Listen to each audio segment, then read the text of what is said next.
Good afternoon, and thanks for joining us. I'm Kyle Martins, Communications Specialist with the Nebraska Forest Service and moderator of today's Town Hall event, Emerald Ash Borer and its anticipated impacts in Nebraska. Now, just a reminder to our viewers that you can submit a question during our broadcast four trees@unl.edu, Twitter at Nebraska Forest Service, or you can log on to our Facebook page, facebook.com, Nebraska Forest Service, or give us a call at 402-441-6688. And before we begin today, I'd like to introduce all of our panelists that have joined us this afternoon. Immediately to my left is Dr. Scott Josiah. He is the State Forester and Director of the Nebraska Forest Service.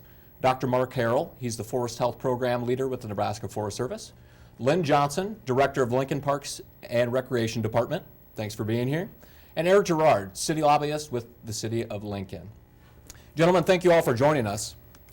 My first question would be to Dr. Josiah. What do we know about emerald ash borer and its impacts in the Midwest so far? Well, emerald ash borer is a non-native insect introduced from China around in the late 1990s, and it kills all ash trees in North America, native to North America. Could I have the PowerPoint, please? Yes.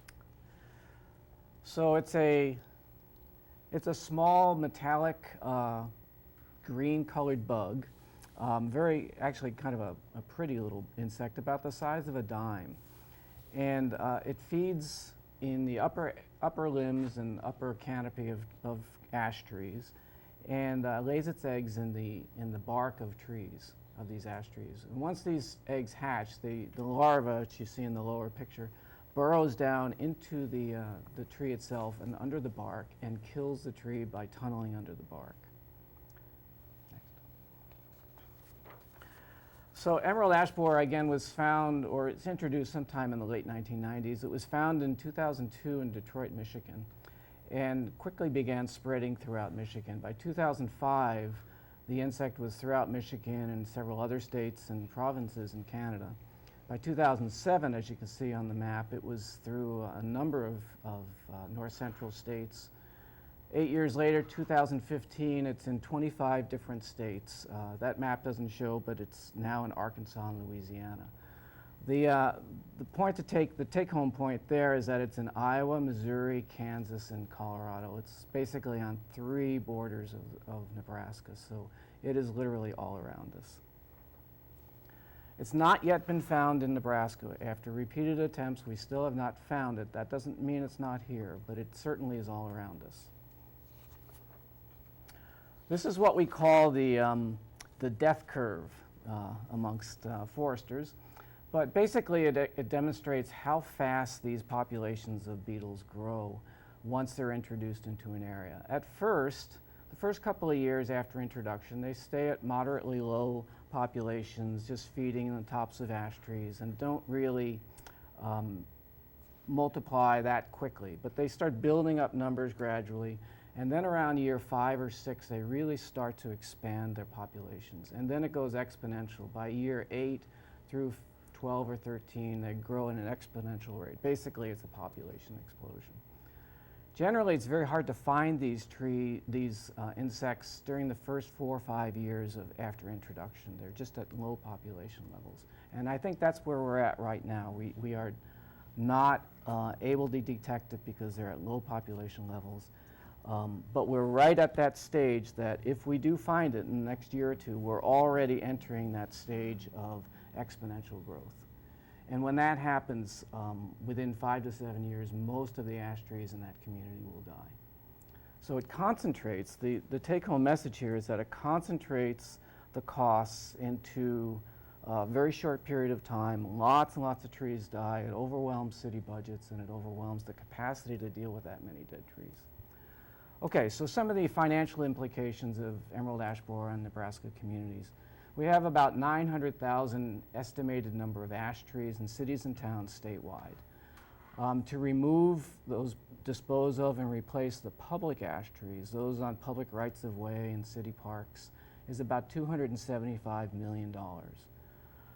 On private ash trees, there are many more private ash trees than public ash trees. The bill to homeowners and landowners will be about $686 million. These are ash trees that are just in communities. There are many other ash trees and windbreaks, and of course there are 43 million ash trees in our forests. So the total cost to municipalities and homeowners is about $961 million, almost $1 billion. That's a huge number, frankly. Next. There are some really important points to remember to distill this down into some take-home points. First of all, emerald ash borer is probably the most damaging tree insect ever introduced into North America. It's already killed tens of millions of ash trees across those 25 states and continues to kill them at very high numbers. Investments now, in other words, investments in terms of tree removals and treatments and things like that will reduce total cost to taxpayers later, once it's found in the area. Trees killed by emerald ash borer quickly become a risk to life and property and increase legal liabilities to those municipalities, which is very important. And it's much easier, cheaper, and safer to remove a live ash tree than a dead one. The trees tend to die very quickly and then fall apart, large limbs falling off and fall on houses and cars, and hopefully not, but occasionally people. So what can we do about this? One strategy is called slowing the spread. It lengthens the death curve. It lengthens the amount of time where those trees die. It allows more trees to survive and spreads out the costs to municipalities. And we do this by ramping up detection methods, by preemptive removals of declining or hazardous ash trees. So large over-mature trees or already dangerous ash trees can be removed now before they get infested with emerald ash borer. Chemical injection treatments or rapid replanting with alternative species to preserve the canopy. And that preserves the benefits that are coming from these ash trees in terms of energy conservation and all the environmental benefits, clean air, clean water, and reducing the pressure on our stormwater systems. So this whole strategy then reduces the overall cost and enables communities to spread out those expenses. Excellent. Thank you, Dr. Josiah. And one thing to really reiterate, emerald ash borer has not been discovered in Nebraska. And when it is, to my recollection, and that announcement will come from the Nebraska Department of Agriculture. So something that we've seen specifically is a lot of misinformation, people sharing their experience with their own ash trees. And we really just want to be intentional that it has not been discovered. The likelihood is there, but it has not been discovered. That is correct. Okay, thank you very much. Dr. Harrell, so we've heard a little bit about the overall processes that exist, for homeowners and municipalities, but we don't really know a lot of the specific guidelines that exist. Would you mind enlightening us a little on what cities and villages and homeowners can do to kind of prep themselves? Sure, yes. There are a set of guidelines that have been used by communities and homeowners across the country for quite a few years now dealing with emerald ash borer. So just to kind of go through in a list-like fashion to kind of go through those. And we heard some of the information about these in the last few minutes, but to kind of go through this list, the first thing that you need to know for a community is what are the ash trees that you have. You need to get a sense of what you do have so you know what you're going to be dealing with when the emerald ash borer is here. And this includes things like how many ash trees do you have, the locations for these trees, which could give you an idea of what parts of your community the trees are in, maybe also like what kind of particular local location, like are they in a poor location, like under a power line or something like that. That can be helpful for later. Knowing the sizes of these trees will give you an idea about how much the cost is going to be to take them down, because big trees are going to cost more than small trees. So you get kind of an idea of the size of the budget you're going to need to deal with these over the years. And the condition of these trees is helpful if you decide to take some out, say early before emerald ash borer shows up. You might be wanting to take out those that are in poor condition first. So knowing the conditions of your trees as you kind of do this kind of inventory is kind of an important first step for communities. After you know what you have, it's very useful to develop a plan, a management plan, to know how you're going to deal with the ash resource you have. So you're going to be looking at removing and utilizing these trees. And so your plan is going to need to be kind of looking at how you might go about removing the trees. You may decide, for instance, that you want to remove a certain size class first, or maybe a certain part of the city first, something like that, but kind of think that through. How are you going to go about doing that? And how are you going to utilize those trees? One of the most common ways is just to chip them and use the chips as a resource, which is a very valuable product, for those trees you're taking out. And your management plan should look toward the future as far as replanting your community forest. What kinds of trees are you going to plant? We're recommending, a diverse variety of tree species, not kind of focusing on one or two species to replace these, but that should be a part of your management plan as well, kind of looking to the new forest that you're going to have. For if we look at opportunities that we have before emerald ash borer is even in the area, as far as we know, there are things that you can do. We've kind of talked about these already that will help a community to deal with the real burden that will come when the emerald ash borer is really expanding rapidly and really taking out a lot of trees. The more a community is able to spread out removal costs, the less of a burden that's going to be during that time when the emerald ash borer is really causing a lot of damage. So if communities can start taking out trees ahead of finding emerald ash borer in that community, you can begin to spread out your removal costs over more years. Spreading this out over more years will have the additional benefit of maybe delaying a community's need to go to contractors to help with removals. Once emerald ash borer is in the area, we'll have a lot of homeowner trees that are dying as well.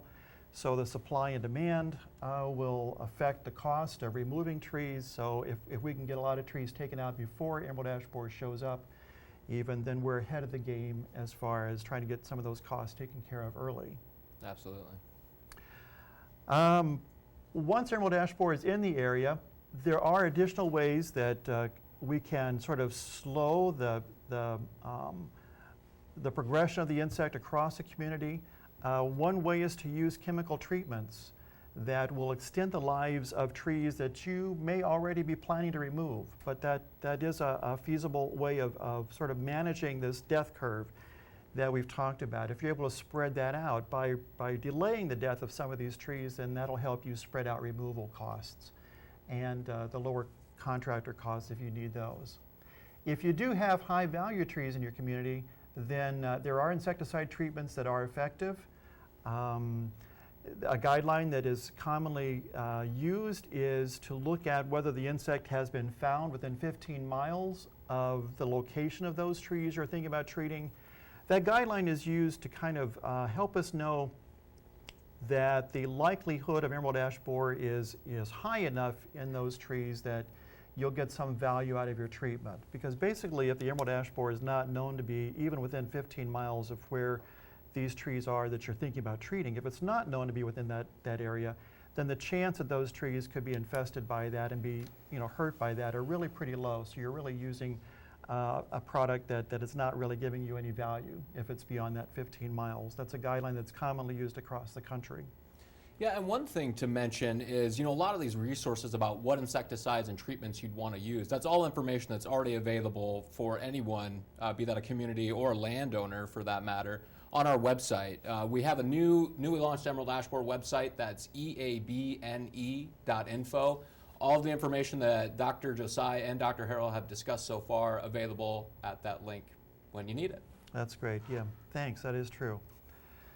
One sort of last thing for communities is to increase diversity in the planting as you're replacing the ash that you're losing, again, because dealing with the ash as we are is similar to a Dutch elm disease like we dealt with years ago. So we're trying now to promote a wide variety of different kinds of trees being planted so that we don't lose a large number of one species again, sometime in the future. And if we look at homeowner recommendations, they're similar to what we recommend for communities, but there are some differences here. One is it's important to know if you do have an ash tree, and you can kind of do this ahead of when emerald ash borer is in your area. Kind of figure out if you do have an ash tree. If you're not sure, there are resources at our website, eabne.info, that will help you figure out if you have an ash tree or not. So that's kind of the first step. Also, if you're a homeowner, there's some things to think about before emerald ash borer shows up, and that is if your tree is really one that is a good candidate for treating and trying to save. We need to look at things like the value of the tree. As part of that sort of decision-making process, is the tree giving you enough value, either sort of just the value to your property or the value that it's giving you, say, every year in shade or wind protection, something like that, or just the emotional value that the tree has to you. Is the tree valuable enough to consider treating? What is the health of the tree like? Is it in good health, or is it already declining from some other problem that it has? If it's already declining, it may not be a good one to spend a lot of effort and money in, so that's something to consider. And the location too is important. Is it in a good location in your yard, or is it, say, too close to the house or under a power line or something like that? So these are questions maybe to ask yourself about your trees to decide whether you want to treat that tree when the emerald ash borer does show up nearby. Yeah, and that's a really good point. You know, if you're going to treat a tree that's on the corner of your house and over some years if it starts to deteriorate in the canopy, that could leave you at risk for a limb coming down on your house. So That all is things true, that you should be taking absolutely. into consideration. That's true. That's true. That's excellent. Homeowners also should be kind of watching the news, making sure that they're aware of when emerald ash borer is kind of showing up in the area. Keep in mind that 15-mile recommendation that we have for treating.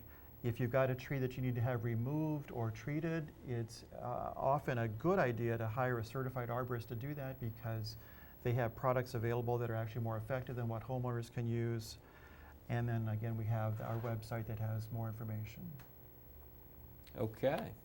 Thank you very much, Dr. Harrell. And you know, moving a little bit more from a city perspective, we have the Director of Lincoln Parks and Recreation, Lynn Johnson, with us.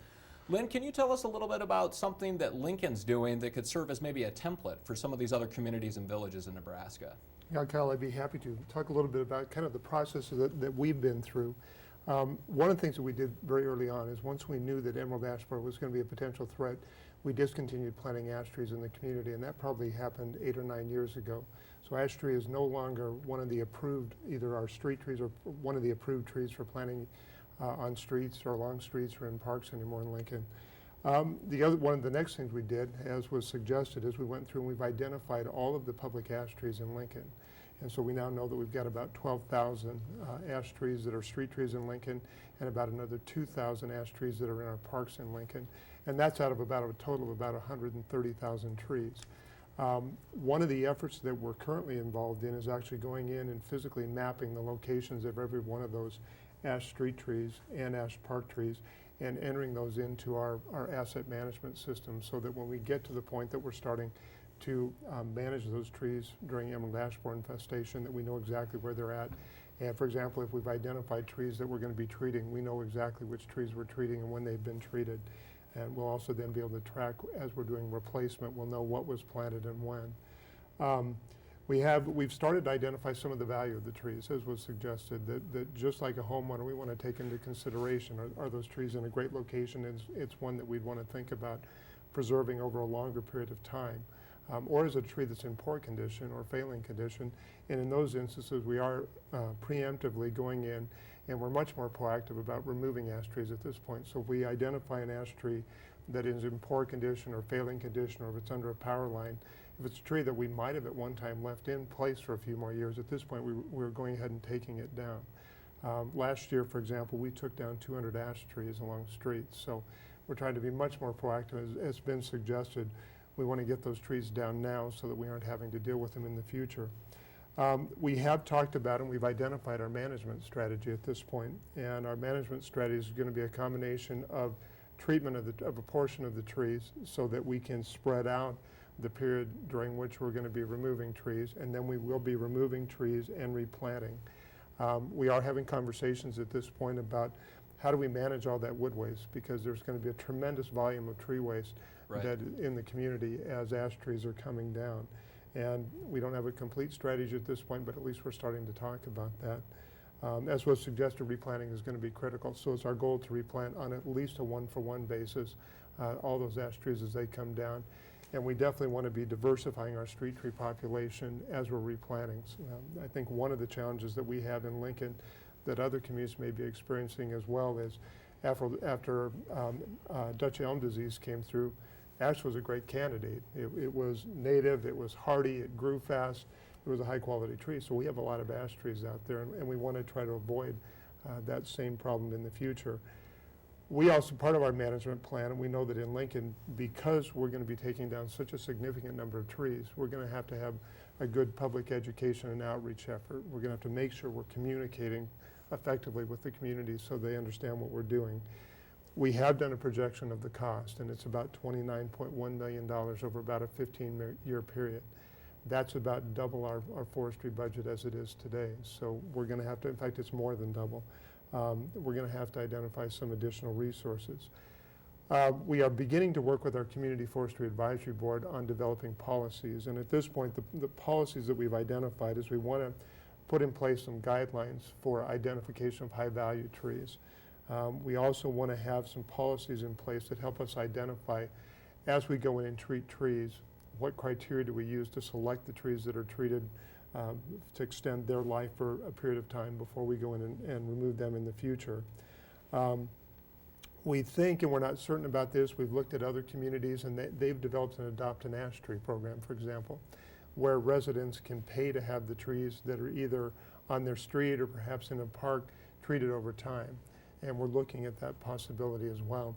And then one of the other things that we're just having a conversation with our Community Forestry Advisory Board about right now is identifying some species that we'd like to see planted within our community forest to diversify the tree species, and maybe we have some incentives for doing that. So maybe we provide a greater cost matching share for some trees that we've identified that we don't have very many of yet and that we'd like to try more of. We are starting to look at funding. This is going to be a significant challenge for Lincoln, like it is a lot of communities.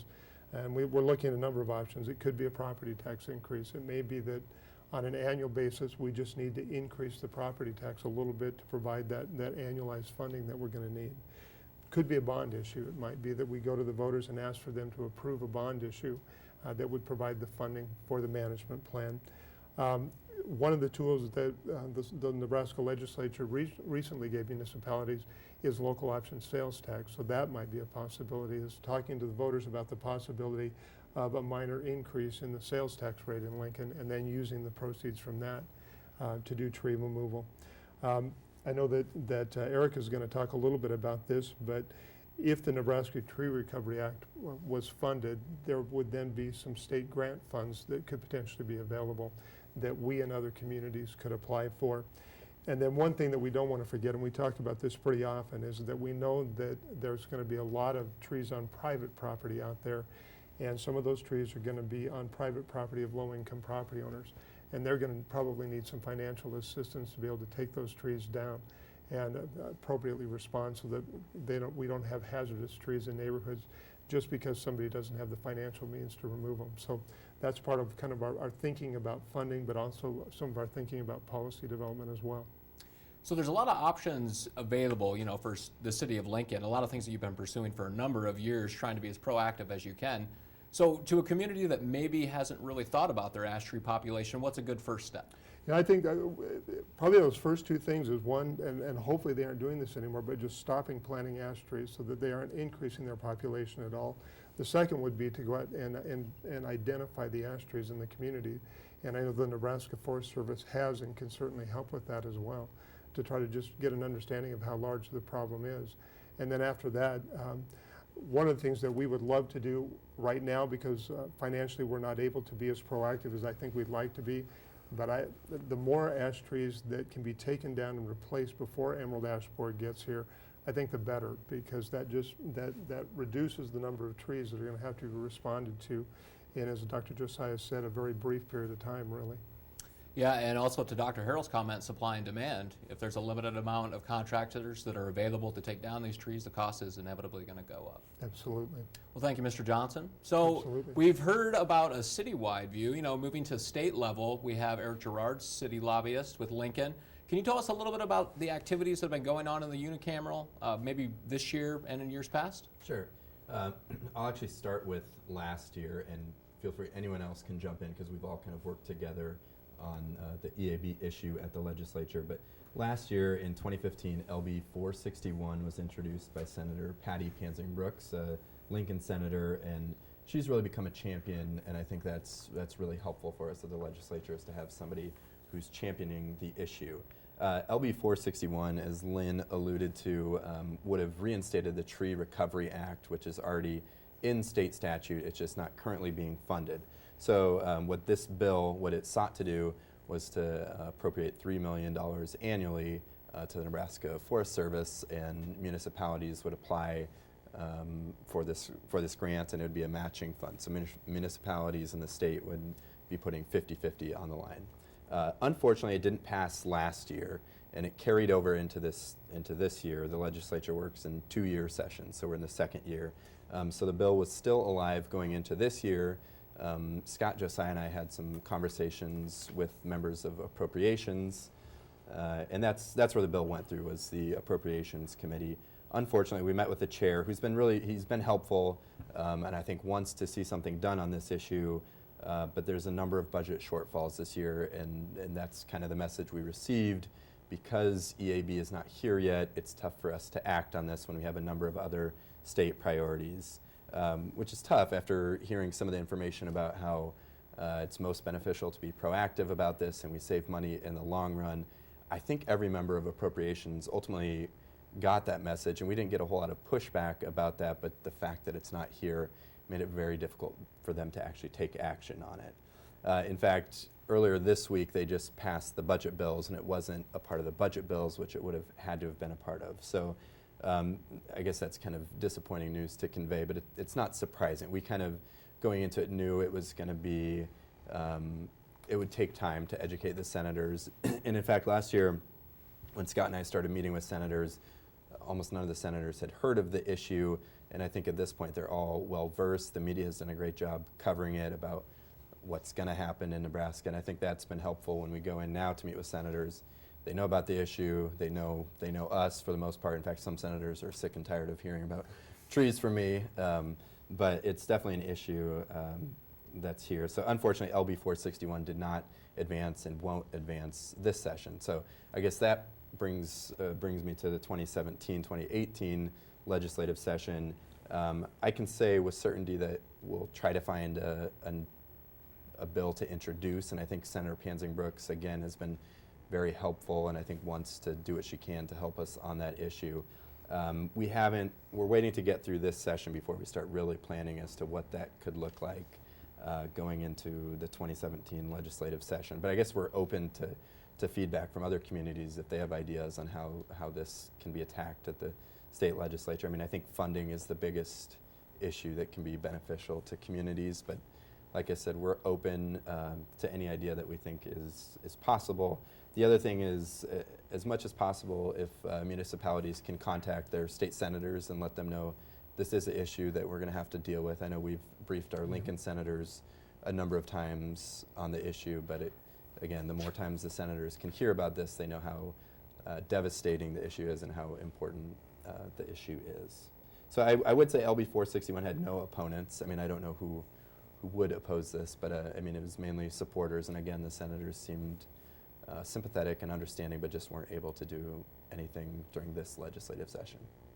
And that is an interesting viewpoint, is, it is a statewide problem. There's a lot of smaller villages and even some larger communities that are facing some pretty large price tags. For the legislature to really address it border to border, it's no small task. So, we can appreciate any movement that they've made this year. Hopefully that'll build a little more momentum into next year.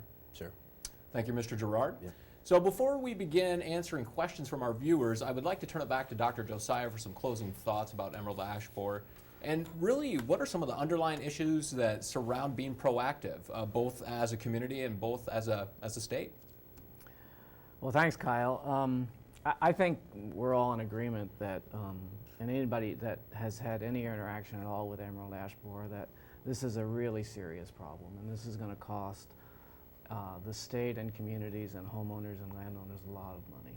It is a statewide problem, as you mentioned. Virtually every community in Nebraska has ash trees, and some have a large number of ash trees. Some have up to 25 to 35% of their community forest is composed of ash trees. So the bill will be very high for those communities. But we're in a good position in one sense, and that is that it's already infested 25 other states, so we can learn from the experience of all of those other states in knowing what to do. And being proactive seems to be the message that we're getting over and over again from all of those other states. Basically, waiting and doing nothing will cost a lot more in the long run than being proactive and getting on this issue right now. We're going to lose 44 million ash trees in this state, and I would classify that as a disaster. Just as if a tornado came through or a hurricane came through a state, losing 44 million trees is a disaster. But it's a disaster that we can get ahead of. So early proactive action will save communities a lot of money, will reduce costs to life and property by eliminating a lot of ash trees before they die or getting them down as soon as they get infested, maintaining the tree canopy by replanting quickly and the benefits that that tree canopy provides. And then finally, EAB is, in a sense, this is sort of the silver lining, is an opportunity to revitalize our tree planting spirit across Nebraska. We are known as the tree planter state. So I think this is a great opportunity to revitalize tree planting in every single community by every family across the state. That will diversify our forests and restore our community forests. Absolutely. Thank you, Dr. Josiah. And I believe if we are ready, we have received a few viewer-submitted questions. Maybe we can bring one of those up for us. So a question from Phil. I have been using Bayer Advanced Tree and Shrub on my ash trees the past 5 years. Is that sufficient for taking care of the borer? Well, hopefully Dr. Harrell addressed some of those questions during his presentation, but would you care to answer Phil's question? Sure. That is one of the products that would be effective. Soil treatments like that are actually most effective on smaller trees. Once you get about 15 inches in diameter, they become a little bit less effective, but that is a product that can be used. It hasn't probably done much to help with the emerald ash borer situation because we don't know that we have it in Nebraska yet, but that is something that can be used. I would suggest watching and waiting until EAB is within that 15-mile guideline and using that. That would be an effective treatment, especially for smaller trees. Okay, thank you, Dr. Harrell. And to our next question, and just a quick reminder that you are able to submit questions, as we saw in that last graphic, via email, trees@unl.edu, Twitter @Nebraska Forest Service, Facebook, facebook.com/Nebraska Forest Service, or by phone, 402-441-6688. And our next question comes from Doug. How can a homeowner treat his or her own tree? Well, something that Dr. Harrell has obviously talked about a little bit, using a certified arborist, but what options are available for a homeowner? Okay, there are certain things that homeowners can do. They can apply themselves. So we just talked about a soil treatment. So there are soil treatments available, and there's a treatment that's a trunk implant. It's a little plastic capsule. It has an insecticide in it that you can put into the tree. Those are available. Those are the most effective ones. There are also trunk sprays, branch sprays, foliage sprays that are not as effective, that we don't really recommend for homeowners. Basically, for a homeowner, the most effective treatment is a soil treatment using one of the several that are available out there.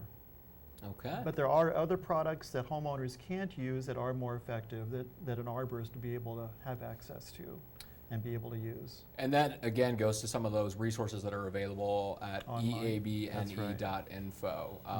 And something just to be mindful of, always reading the label. I know that we've always heard that. Absolutely. But right. these can be some environmentally unsafe products if they leach into the soil. And that is true. That is true. We need to be careful, read that label carefully. It is not true that if you just put more on, it's going to work better. That is not a good idea. So read that label and follow it. That's a good idea. Yeah. Okay. Well, on to our next question. Thank you to the folks at home for submitting these. Should I stop planting ash trees? Well, we've heard it from several folks here today, so maybe I could go ahead and take this one. As soon as you are able, yes, stop planting ash trees. It sounds like tree diversity is really what we want to focus on with emerald ash borer, even before it's into the state. Getting ahead, getting proactive, planting other species other than ash tree would be the direction that we would want to go. I'm getting lots of nods around the table. So yes, thank you for your question. And hopefully on to our next one. Again, this comes from Doug. What is the correct chemical to use? Where can it be appropriately obtained? Dr. Harrell, Okay. sounds like something you can address. The one that is most commonly used by homeowners, the active ingredient is called imidacloprid. And that's in several products, and you can go to a garden center or a nursery and get that. That's probably the best to do. Imidacloprid is the active ingredient. It goes under several trade names, but if you go to a garden center or a nursery and ask for something for emerald ash borer to apply to the soil, that's probably what it's going to be. Okay. Well, as we get our next question queued up, you know, a lot of these things from the brief questions that we've taken are things that we've addressed specifically. But with the treatments, it's really important to reiterate the 15-mile radius. You know, so we're looking at it being close from Iowa. I believe it was Red Oak. That's about 30 miles away from Nebraska's border. But we want to wait for that 15-mile radius, correct? That's right, and Red Oak, like you said, is about 30 miles away from the state line. It's in St. Joe, Missouri, about 30 miles away. But it's not within that 15-mile guideline. And the 15-mile guideline, again, it's kind of based on how quickly the insect spreads and how likely your tree is to have it. There is a window where even if the insect is in your tree, you can sustain some damage over a few years and still bring the tree back to good health if you treat it. So we have enough room to play around with there as far as treatment. So that 15-mile guideline is one that is very valuable, where beyond that, it's really not giving you enough value for your treatment to justify damage you might be doing to your tree or the environmental effects, you know, damage to non-target organisms like wildlife and beneficial insects, things like that. Okay. Well, let's go ahead and move on to our next question. This one comes from Seth. What are the takeaways from states similar to Nebraska? And I assume that would be proactive steps before emerald ash borer was discovered. And this sounds like a good one to start with you, Dr. Josiah. Well, I think the first takeaway is don't move firewood. Don't move firewood from an infested area to another area. Frankly, don't move firewood at all anymore across state boundaries or anywhere from the local source where you got it. That means campers should not be moving firewood to other state parks or other states or Colorado or anywhere like that. Firewood should stay local because that is the main way that emerald ash borer is moved across the country, and that's the reason why it spread so quickly across the United States. And then the other major takeaway is that you really have to act. Waiting for the insect to arrive just runs up the costs and makes it more expensive to taxpayers than less. So that's the primary lesson. We know we're going to get it. We shouldn't be waiting. We should be acting. We cannot kick this can down the road. Terrific. Well, passing that question down to you, Lynn, as the Director of Lincoln Parks and Recreation, you've talked a lot about how proactive you've been and the City of Lincoln's been. You know, when you look at some of those other communities, what are the takeaways that you're getting from some states or communities in a similar situation? Yeah, I mentioned a couple of them, Kyle. One of those is an Adopt an Ash Tree program. We have heard about that in other communities that, as I said, that we're anticipating that there are going to be some residents who do want to see some ash trees preserved perhaps along their street or in a park and are willing to provide a donation to treat that tree on an ongoing basis. The other thing is that these trees are very brittle. Once they die, they start to fall apart very quickly, and so having adequate funding and resources in place to take trees down, but then also knowing that we are going to have to provide some assistance, probably to low-income homeowners, to provide assistance with that as well. Okay. And we're going to be moving to our next question. Are all varieties of ash trees in danger of EAB? And this comes from Charles. Charles, that's a terrific question. And there's a little bit of misinformation about there what really is an ash tree as opposed to what isn't. Do you think you could speak to that, Dr. Harrell? Sure. All ash species that are native to North America are susceptible to this.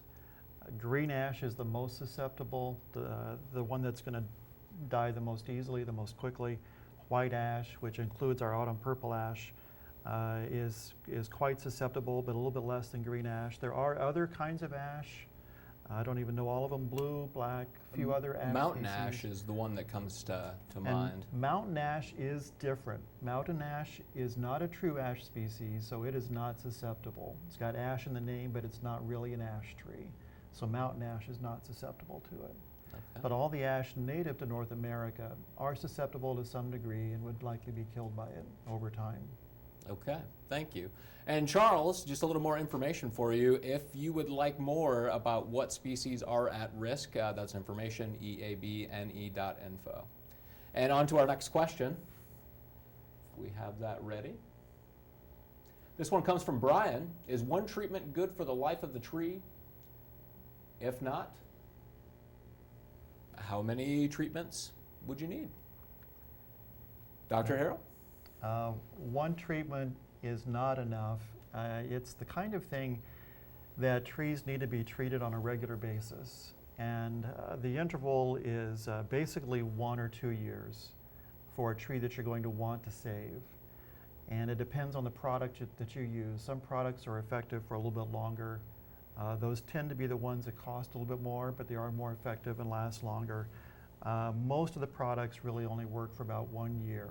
So it is something that once you decide that a tree is valuable enough for you to treat it and try to keep it over the long term, you're looking at a treatment every year or 2 depending on which product you use.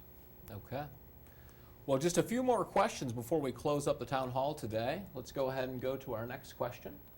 This one comes from Cheryl. She asks, isn't it true that even if you treat the tree, it will eventually die? And what is the criteria for treating? Some of these we have addressed, but Dr. Harrell? Okay, well, it is true, I guess, that the tree will eventually die. The treatments that are the most effective at protecting against emerald ash borer are trunk injection treatments, and they actually cause damage to the tree when they're applied. So you get a major benefit, but you also get some harm to the tree when you do that. So even with the effective treatments, as you use them over the years, eventually the damage that is being done inside the tree will kind of grow. So eventually the health of the tree will begin to decline. And that may be a number of years, it may be quite a few years, but that process will be going on in the tree as you're protecting it from emerald ash borer. So you won't be able to keep that tree forever. That tree will in fact have a shorter life, even if you're treating it, than it would have been than it would have had if EAB had not been around and we had not needed to treat it. And we kind of went over the criteria, and that's looking at kind of the value of the tree to you, the health of the tree at the time that you're kind of looking at it, thinking about treating, and kind of the location, is it in a good location? And so a lot of these trees are not really ones that are really valuable enough to treat if you kind of consider all those things. And, when you're talking about some of the treatments, that you're doing it on a kind of cyclical basis, while that may prevent and protect you from emerald ash borer, you may be susceptible to other tree pests because you are kind of weakening that tree. Is that correct? No, that is true. That is true. The insecticide that you're using will protect the tree against a certain group of insects, certainly an emerald ash borer pretty well. But yes, it will kind of decrease the health a little bit as you're using that treatment over the years, and that will make the tree more susceptible to some other problems that it's not controlling for you, and it's actually kind of contributing to those other problems getting worse. That is true. Okay. First off, I want to thank all of our panelists for joining us. It's truly an informative and important issue that Nebraskans outside of Lincoln, Nebraskans really need to pay a little attention to, and something that we need to get proactive about. And secondly, it really took a lot of initiative from a lot of people to kind of bring these groups together. So my hat's off to the City of Lincoln and the talented staff at Nebraska Forest Service, Department of Agriculture, Nebraska Department of Agriculture, the University of Nebraska-Lincoln, and the Institute of Agricultural and Natural Resources. So there's really a lot of resources on a lot of different levels that are coming together to proactively get ahead of emerald ash borer. So let's go ahead and take our next question. Will we really lose almost 9% of all trees in Nebraska once emerald ash borer passes through? That question from Miles. Dr. Josiah. Yes, we will. Most of our trees are either white ash in urban areas, or they are green ash in our forests or our windbreaks. So all of those are susceptible to emerald ash borer, and it's not at all feasible to even think that we could treat any of those in forests or in our windbreaks. So we'll lose eventually all of those trees, and that's the experience of other states. Vast areas of forest are being devastated by the emerald ash borer. 9%, 44 million trees. Yep. That's quite a number when you really get to think about it. That's correct. Okay. Yeah. Well, thanks again to all of our panelists here today. And if you have any other questions, remember that website, eabne.info. And any of your viewer questions that were submitted that we weren't able to get to in our broadcast today, we will definitely go ahead and address those once we wrap up here today. So thanks again, everyone, for joining us today. And this information will be available, as well as this town hall meeting, online right after this.